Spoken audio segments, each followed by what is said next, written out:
Le 5 mars 2013, le PDG de Radio-Canada Hubert T. Lacroix déclarait devant le comité permanent sur la condition féminine de la Chambre des communes. Today, across the entire corporation, we do not have a single outstanding complaint of sexual harassment. I'm proud of our continuing efforts to ensure that people who work at CBC Radio-Canada can thrive in an environment that is free from harassment of any kind. Cette affirmation de Hubert Lacroix, PDG de CBC Radio-Canada, était grossièrement fausse. Ou bien, Hubert Lacroix avait sciemment menti, ou bien, des cadres supérieurs de Radio-Canada l'avaient trompé, en lui cachant les faits. Quoi qu'il en soit, les faits suivants sont juridiquement incontestables, et parlent d'eux-mêmes. Écoutez bien ce qui suit.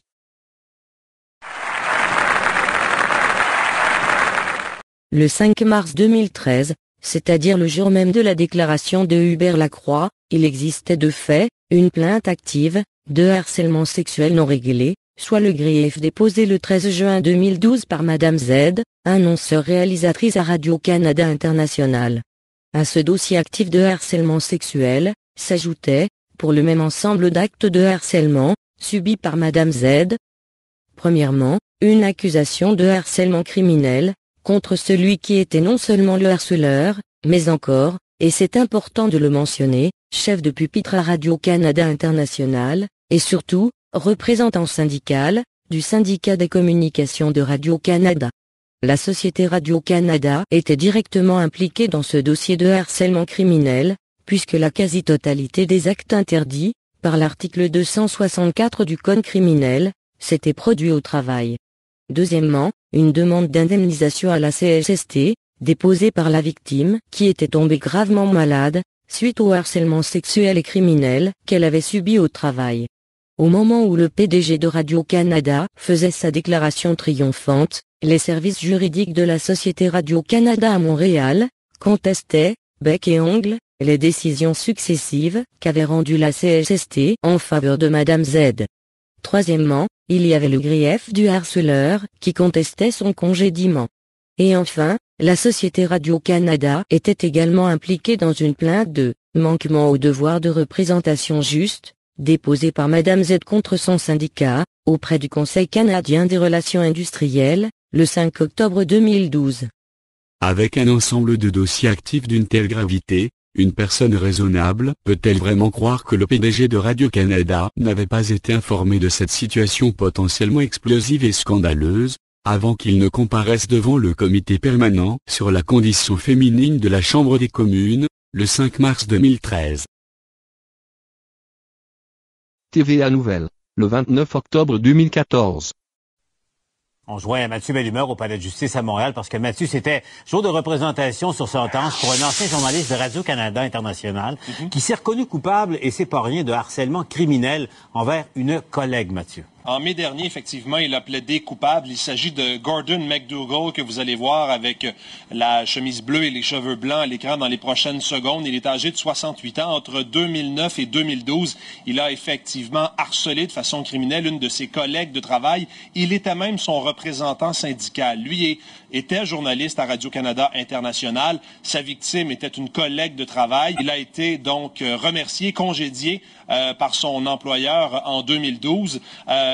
Des gestes de harcèlement dont on a assez peu de détails parce qu'il n'y a pas eu de procès. L'accusable plaidait coupable, mais on sait par exemple qu'il la suivait jusque chez elle. Elle était observée, des gestes de harcèlement posés au travail également.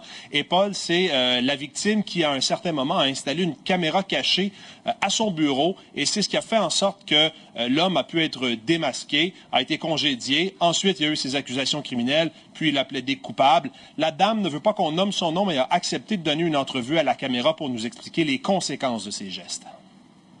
C'est ça, après ça, j'ai fait une dépression de presque 7 mois. Après ça, avec un retour progressif de un peu plus de 3 mois, j'ai été médicamentée pendant 2 ans et c'est l'enfer pour moi. Je souffre, toute ma famille souffre. C'est pas seulement peur, c'est la souffrance. C'est toute la souffrance, la dignité aussi. Vous savez que la dépression est très mal vue dans ma culture dans la culture chinoise, il y a aussi toutes ces affaires de harcèlement. C'est honteux pour moi. Je dois tout subir ça, l'harcèlement, et puis je tomber malade et ne plus capable de travailler. Elle a donc depuis repris son travail. La défense demande l'absolution, la couronne une peine discontinue. On devrait le savoir donc au cours des prochaines semaines. Merci Mathieu. Au revoir. Today, across the entire corporation, we do not have a single outstanding complaint of sexual harassment. I'm proud of À ce jour, plus de 2 ans après le dépôt de son grief, Madame Z n'a toujours pas reçu réponse à sa plainte de harcèlement sexuel. Par contre, dès le tout début de la procédure devant le Conseil canadien des relations industrielles, plutôt que faire preuve de neutralité, dans un débat qui n'est pas le sien, Radio-Canada a indiqué par écrit au Conseil canadien des relations industrielles, qu'elle préférait que le Conseil rejette la plainte de Madame Z. Cette attitude de Radio-Canada est très significative. Le 12 mai 2014, le Conseil canadien des relations industrielles a accueilli la plainte de Madame Z contre son syndicat, et a fait droit à la demande de la plaignante, d'être représentée par le procureur de son choix, lors de l'arbitrage de son grief, et ce, aux frais du syndicat. Pour des raisons qu'il est préférable de taire, mais qu'il est facile d'imaginer, le syndicat des communications de Radio-Canada traîne maintenant la victime devant la Cour d'appel fédérale, afin de casser la décision du CCRI, et reprendre ainsi le contrôle du grief de harcèlement, qu'avait déposé Madame Z, contre son harceleur et représentant syndical, contre son syndicat, et évidemment contre Radio-Canada. La stratégie conjointe semble donc consister, d'une part, à épuiser financièrement la victime, pour la réduire au silence, et, d'autre part, retarder l'audition en arbitrage de la plainte de Madame Z, d'ici à ce que les témoins importants du harcèlement, notamment des cadres de Radio-Canada, soient tous disparus.